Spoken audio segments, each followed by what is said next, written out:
সংস্কার অধ্যাদেশ বাতিল, এনবিআর চেয়ারম্যানের অপসারণ সহ 4 দফা দাবিতে প্রধান উপদেষ্টাকে স্মারকলিপি দিয়েছেন আন্দোলনরত এনবিআর কর্মকর্তারা। বৃহস্পতিবার বিকেলে 5 সদস্যের একটি প্রতিনিধি দল প্রধান উপদেষ্টার সরকারি বাসভবন যমুনায় স্মারকলিপি জমা দেন।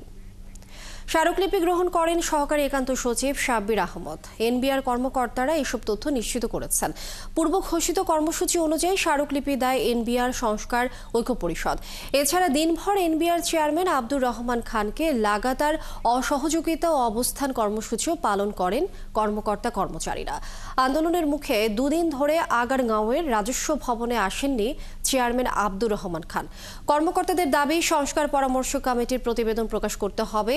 সম্প্রতি এনবিআর বিলুপ্ত করে রাজস্ব আদায়ে অর্থ মন্ত্রণালয়ের অধীনে 2টি বিভাগ গঠনে অধ্যাদেশ জারি করে সরকার। এতে রাজস্ব ব্যবস্থা প্রশাসন ক্যাডারের করায়ত্ত হওয়ার আশঙ্কায় আন্দোলনে নামে এনবিআর কর্মকর্তারা।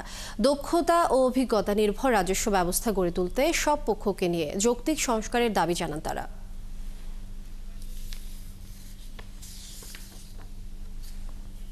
জারিকৃত অধ্যাদেশ অবিলম্বে বাতিল করতে হবে।